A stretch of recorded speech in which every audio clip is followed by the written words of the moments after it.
Time sir, आज जो फैसला आया है सुप्रीम कोर्ट की जानिब से, आप कैसे कमेंट करेंगे इस पे?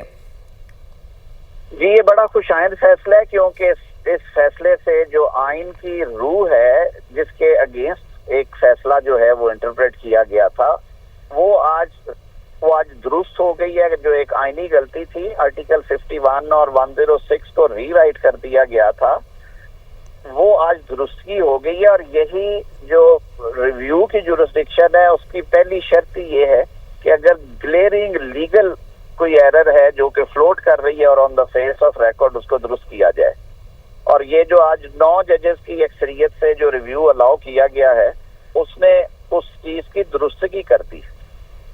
सही। आजम नज़ीर तारिक साहब, बहुत से एतराज़ात हमने देखा कि पीटीआई की जानिब से भी उठाए गए, ये भी कि जो पहले अगर लार्जर बेंच ने ये सुना है तो कम तादाद का जो बेंच है उसके ऊपर नजरसानी नहीं सुन सकता और उसी बेंच को या उन्हीं जजेस को सुनना जरूरी होता है। इनको आप कैसे समझते हैं? उनके कंसर्न सही है? देखिए, 13 रुकनी बेंच ने सुना था, 13 रुकनी बेंच ही बना। अब आइन के मुताबिक कॉन्स्टिट्यूशनल बेंच पे जो जजेस मौजूद है उन्होंने सुनना था। आपने देखा कि 2 जज साहबान ने, जस्टिस आयशा मलिक साहिबा और जस्टिस अकील अब्बासी साहब ने इनिशियली इस रिव्यू को डिसमिस कर दिया।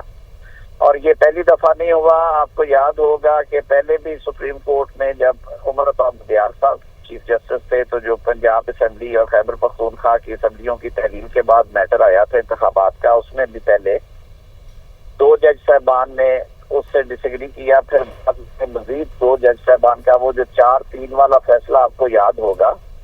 तो ये हमेशा से यही तरतीब तो नहीं है, प्रिंसिपल यही रहता है कि ओवरऑल बेंच के जो जजेस की ओपिनियन है उसको कंसोलिडेट करके आपने मेजॉरिटी पे। अभी भी देखे ना, ये 13 रुकनी बेंच था, 13 रुकनी बेंच में से 2 जजेस ने रिव्यू पहले डिसमिस कर दी है, उनकी ओपिनियन उधर चली गई।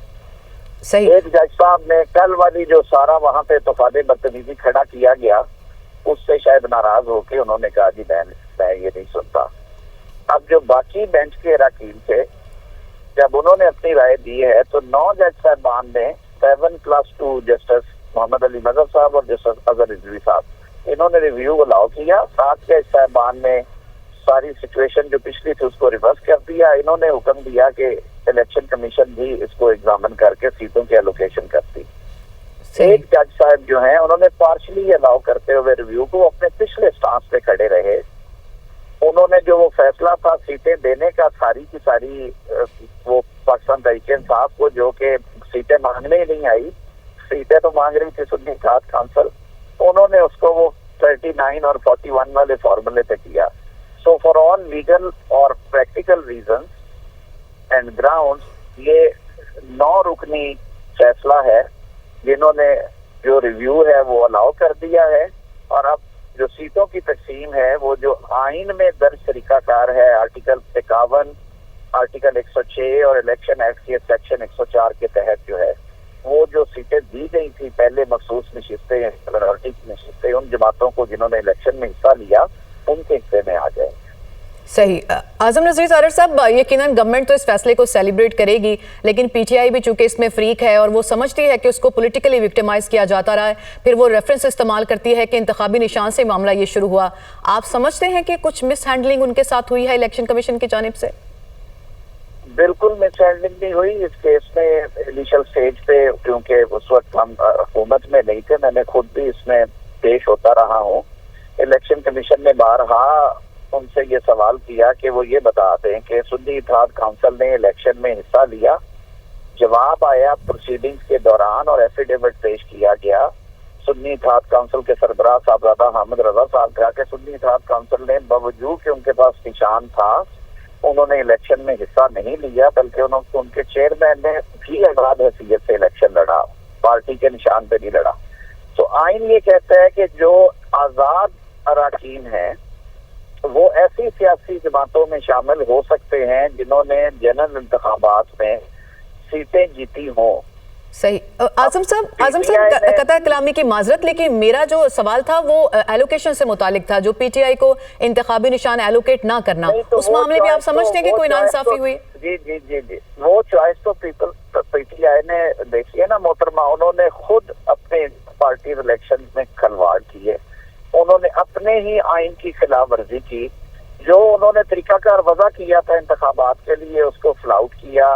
उन्होंने एक छोटा सा टेंट लगा के उसमें इलेक्शन की कार्रवाई शो करके बना के लेके गए, और जब उनका इलेक्शन चैलेंज हुआ तो वो सारा कुछ खत्म हो गया, उन्हें फिर मौका दिया गया, वो फिर कामयाब ना हुए।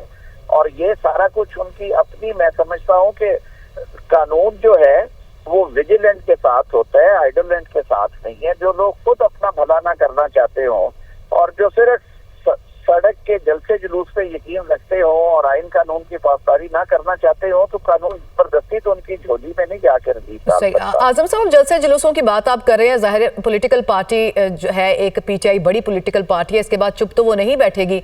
आप कोई पॉलिटिकल कैओस आने वाले दिनों में देख रहे हैं? जलसे जुलूस या कोई तहरीक शुरू कर सकती है सारी सिचुएशन के बाद? अल्हम्दुलिल्लाह बिल्कुल नहीं देख रहा जी। ये अपने जोर आजमाई पहले भी करते रहे हैं। पाकिस्तान के अवाम समझते हैं कि मौजूदा हुकूमत ने बड़े मुश्किल हालात में, बड़े नामसायद हालात में मुफ्ती तौर पे मुल्क को मुस्तहकम किया है। पाकिस्तानी हुकूमत ने जो पीछे अब माशाई मुल्क पे दिफाई नुक्ता नजर से अफवाज पाकिस्तान ने जो परफॉर्मेंस दी है वो सबके सामने है। बजट में पूरी कोशिश की गई कि जिस कदर इसको मतवाजन बजट रखा जा सके। तो कोलिशन गवर्नमेंट है वो जहाँ जहाँ पे मौजूद है, उसकी प्रेजेंस है, वो पूरी मेहनत कर रहे हैं वजीर आजम शहबाज शरीफ साहब की क़यादत में। मैं नहीं समझता कि पाकिस्तान के अवाम इनको ये मौका देंगे कि ये हजूम से सड़कें भरे। बाकी वो जो स्क्रीन शो है वो रोज होते हैं, वो चलते रहेंगे, सियासत का हुस्न है। सही। आजम साहब, कुछ देर पहले कंवर दिलशाद साहब हमारे साथ मौजूद थे, तो उन्होंने एक बड़ी दिलचस्प बात कही कि अब जो है एक आईनी तरमीम आने जा रही है कोई बहुत बड़ी, तो गवर्नमेंट तो बड़ी आसानी से अब उसको कर सकती है क्योंकि रिलाई नहीं करना पड़ेगा ऐसी पार्टी के ऊपर। आप बता सकते हैं कि किस तरमीम की बात कर रहे थे, किस तरफ इशारा था उनका? कोई ऐसी तजवीज इस वक्त मेरे गौर नहीं है और ये सब स्पेकुलेशंस हैं। मैं तो बड़ा प्रैक्टिकल सा आदमी है, जब तक ऐसी कोई चीज सामने नहीं आएगी स्पेकुलेशंस के ऊपर चीजें नहीं होती। अल्हम्दुलिल्लाह बिल्कुल नहीं देख रहा जी। ये अपने जोर आजमाई पहले भी करते रहे हैं। पाकिस्तान के अवाम समझते हैं कि मौजूदा हुकूमत ने बड़े मुश्किल हालात में, बड़े नामसायद हालात में मुफ्ती तौर पे मुल्क को मुस्तहकम किया है। पाकिस्तानी हुकूमत ने जो पीछे अब माशाई मुल्क पे दिफाई नुक्ता नजर से अफवाज पाकिस्तान ने जो परफॉर्मेंस दी है वो सबके सामने है। बजट में पूरी कोशिश की गई कि जिस कदर इसको मतवाजन बजट रखा जा सके। तो कोलिशन गवर्नमेंट है वो जहाँ जहाँ पे मौजूद है, उसकी प्रेजेंस है, वो पूरी मेहनत कर रहे हैं वजीर आजम शहबाज शरीफ साहब की क़यादत में।